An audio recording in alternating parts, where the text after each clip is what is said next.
A measles case at RDU International. What terminal is affected and what doctors say you need to do if you were there. Tomorrow is a WRAL weather alert day. I'm looking into when rain will be the heaviest and how long it sticks around overnight. And help is on the way. A new class of license examiners to help with long lines and wait times at the DMV. Hear from the newest graduates about what prompted them to take action. Right now at 7, we've got a quiet radar. Look at this, a dry night ahead, but wet weather moves in tomorrow. That's why tomorrow is a WRAL weather alert day. Hey, I'm Grace Holland. Meteorologist Kat Campbell is in the WRAL Severe Weather Center. Kat, when does this rain move in? Well, it's going to really fill in tomorrow evening during the commute for some of us. And that's why it's a WRAL weather alert day. Though we're not expecting flooding or severe weather, it's the time frame impactful for the western part of our viewing area. There could be a little bit of rain early on, but the main event will come tomorrow evening into the overnight hours. We're looking at about half an inch of rain. We need that rain. Tomorrow morning, a couple of blips on the radar to start the day. It would not stick around for too long. It's as we get later in the afternoon that we start to see the rain filling in from the west. That gets here during the evening. I think it would be areas from Raleigh west that have the best chance for rain at 5 o'clock, with more of us seeing rain at 6 o'clock. And then overnight, we see rain continue. One final band will swing through early Friday morning. It shouldn't last long. By 8 a.m., it would be east of I-95. Coming up, we'll have a closer look at the unusual temperatures coming with the front. All right, thanks, Kat. You can watch the radar in real time with the redesigned WRAL weather app. Our dual Doppler radar will tell you when the rain is coming before anyone else. Developing tonight, a case of measles found in our area. Recent travelers at RDU may have been exposed to the highly contagious disease. Taking a live look now at the airport. Looks calm out there, but the state health department says someone who went through Terminal 2 last week was infected with the measles. Here's Willie Danley with more on this. Grace, as you can see, it's pretty much business as usual here in Terminal 2 at RDU. This is where we're told a traveler infected with measles came for an early morning flight a week ago today. Take a look at this. This is what RDU Terminal 2 is looking like this evening. According to the Department of Health and Human Services, that traveler was here between 4 and 8 in the morning on December 10th. They say anyone who was in this terminal at that time should monitor themselves for symptoms until January 1st.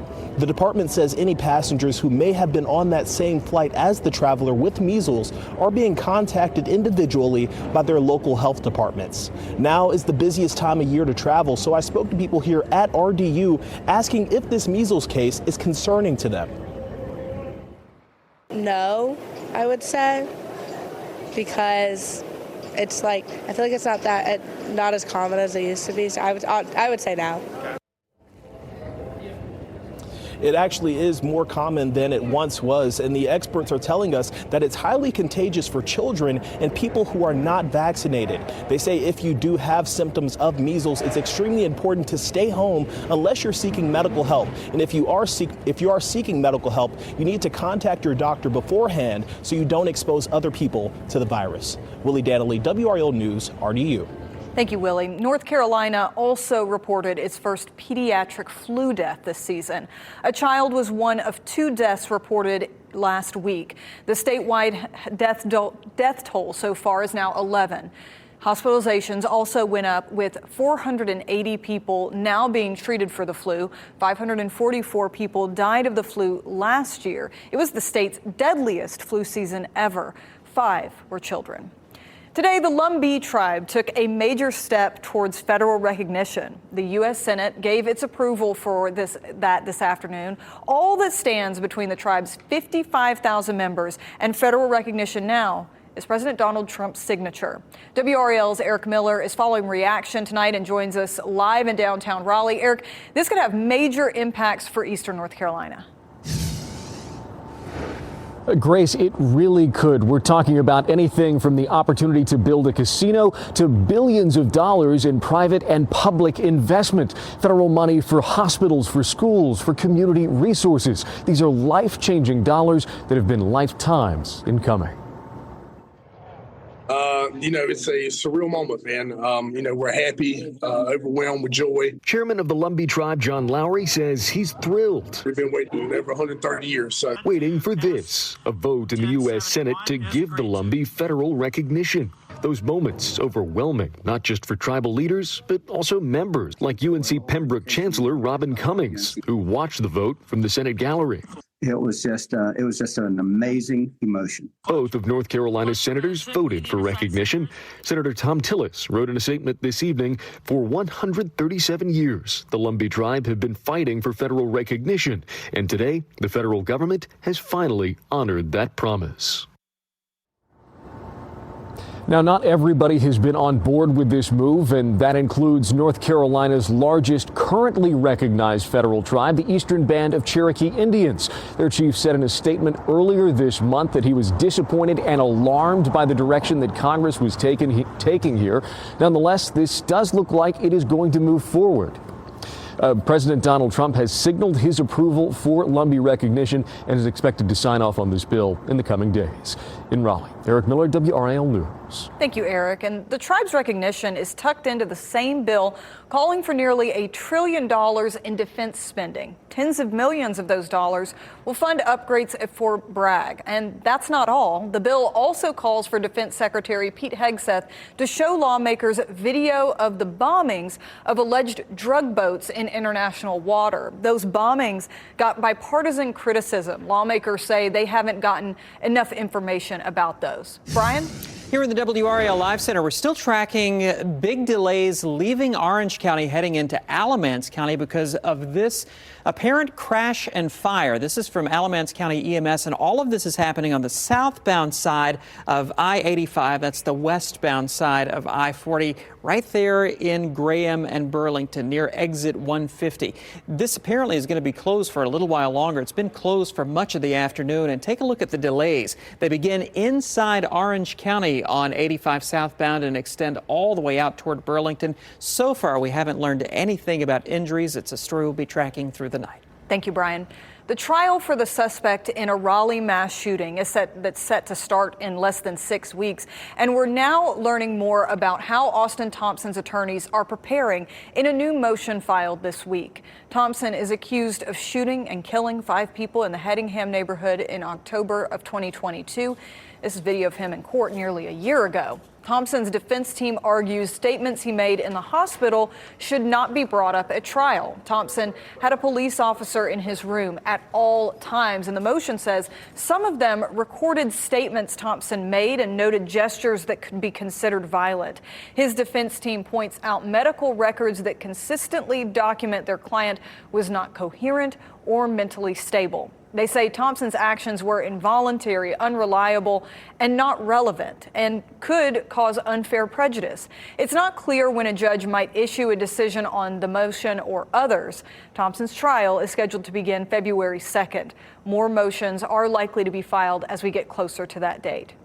WRAL has learned the suspect in a deadly Chatham County standoff yesterday had a long list of criminal charges. Kevin Hammer had active warrants out for his arrest at the time. He died during the standoff. Deputy Matthew Mitchell was shot and is expected to make a full recovery. The Chatham County Sheriff's Office tells us they cannot release any additional information in this case right now. All those long lines while people wait to talk to someone at the DMV might be about to get a little better. It's been a problem for years. Today, the DMV celebrated nearly 150 new employees who should be able to speed things up. WRAL's Kirsten Clark spoke with the employees and state officials behind the effort. This was the DMV's largest graduating class yet. In fact, some of those new examiners will come work here in this office in Raleigh, all in an effort to make the process of getting in and out much smoother and faster. It's the kind of line you like to see. 149 new DMV license examiners ready to put their skills to use. For many of them, the desire to work at the DMV stemmed from their own experiences. The long lines, the long process of lines, people stand in line starting like 5 o'clock in the mornings. I stood in one of those lines. I was a customer just like everyone else at the DMV, so I wanted to see if I can make a change. It's a testament to an audit that showed the agency is understaffed, overworked, and underfunded. NCDMV Commissioner Paul Tyne has had a front row seat to all of it. Do you feel like this will solve that problem, or how will this help to solve that problem? But we've got lots more work to do. We've got to improve our processes. We've got to improve our website to make it easier for our folks to engage with us. There's all sorts of things that we need to do, but we're up to the challenge. 2 months ago, Governor Josh Stein signed a mini budget into law. It loosened DMV rules, allowing more people to renew or get a driver's license online. Since then, nearly 80,000 people have benefited from it. That plus this new graduating class are major steps. Crystal Dunlap says she has already noticed the difference in the Fayetteville office where she works. What I've seen is people just want to be helped. So as long as we can answer their questions and help them, they're very it's easy to work with. An effort to take control of the wheel, one initiative and one graduate at a time.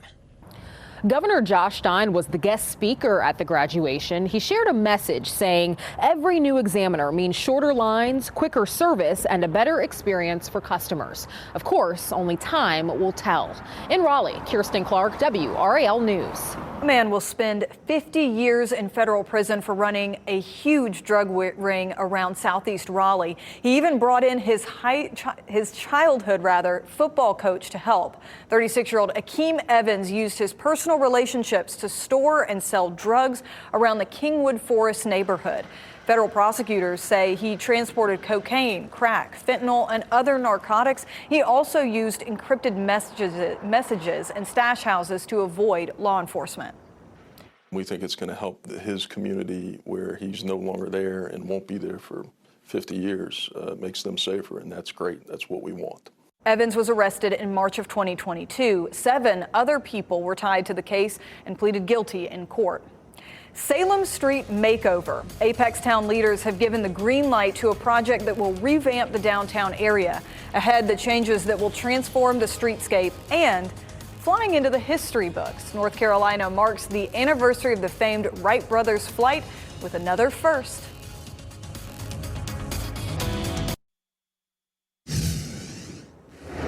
Welcome back as we look live at the White House, where President Donald Trump will deliver a live address tonight at 9. The White House says he will highlight actions taken this year and look ahead to 2026. You can watch the president's address tonight at 9 on WRAL and Fox 50.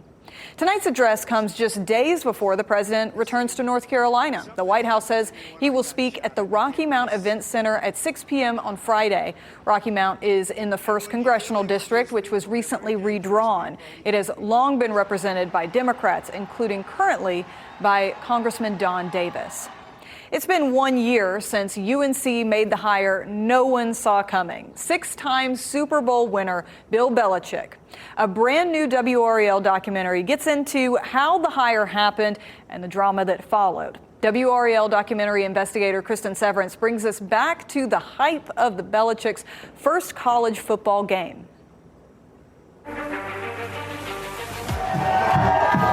But finally it's going to be football. ESPN picks it up. They put it on Labor Day night against TCU. This is what infinite, unlimited possibility looks like. This is what hiring Bill Belichick as your coach gets you. Camera zoomed down. Coach Belichick talking to the game day crew, a former player his, Teddy Bruschi, Coach Saban, Pat McAfee. This is a very surreal moment, and everybody knows that this is going to be a big-time game. We're excited to see what happens. As he's walking into the stadium, UNC football players saying this is the biggest game they will ever play in, which is a thing to say when it's only week 1. Has there been this much anticipation for a home football game in Chapel Hill? The Bill Belichick era of Carolina football starts tonight in Kenan Stadium. UNC marches right down the field, scores a touchdown, and you're like, maybe this is going to work. The cuts to Roy Williams, Michael Jordan, Lawrence Taylor, the crowd's going crazy. And even I was standing there thinking, like, holy cow.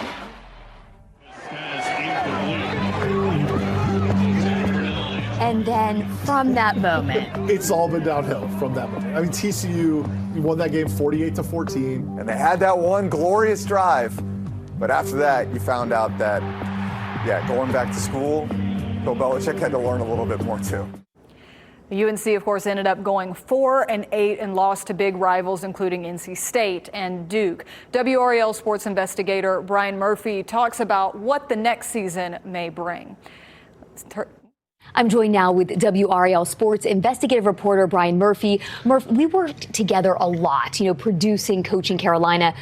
Although this season didn't go great, I feel like the people we interviewed, they're still hopeful.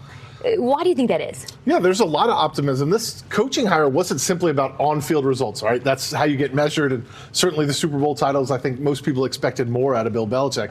But this was about increasing ticket sales, increasing attention, elevating the Carolina football program, and I think some of the people we talked to felt like that happened. Right. The attention that was poured into this program, the ticket sales, the number of fans, the Chapel Thrill game day experience, all that they see as a positive. Ludicrous at 10 a.m.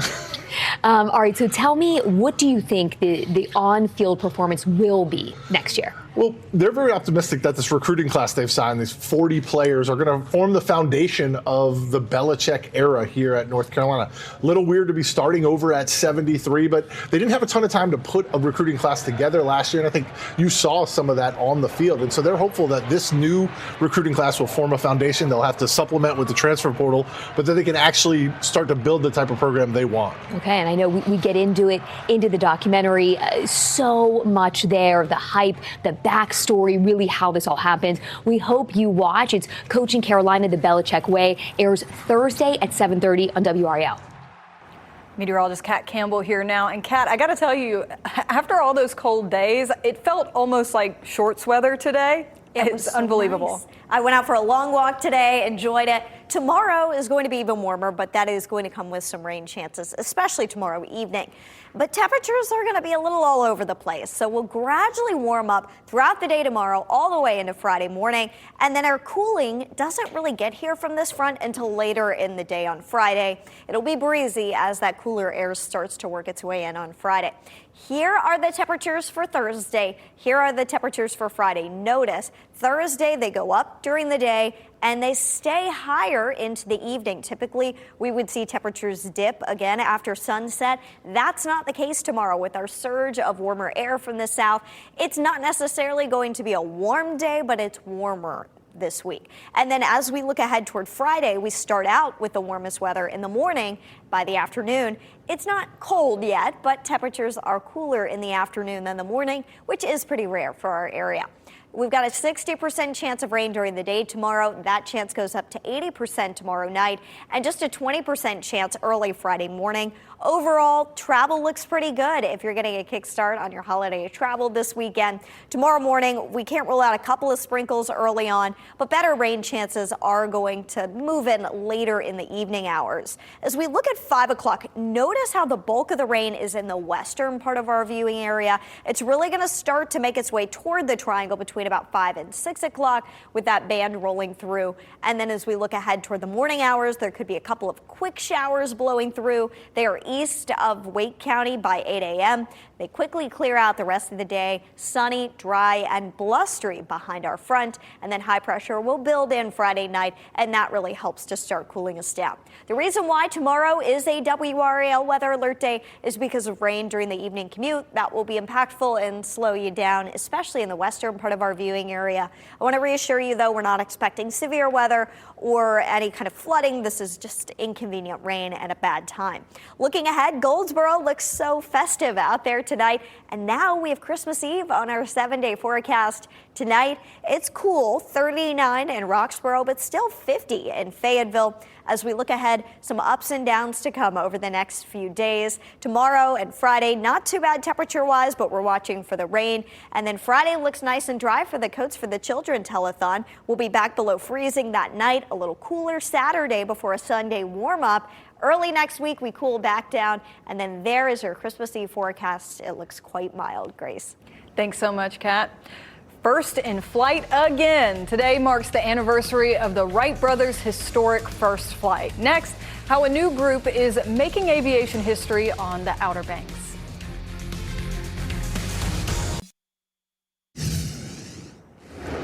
Apex Town Council awarded the long-awaited Salem Streetscape project contract. Brown Construction Company had the winning bid totaling more than $4.7 million.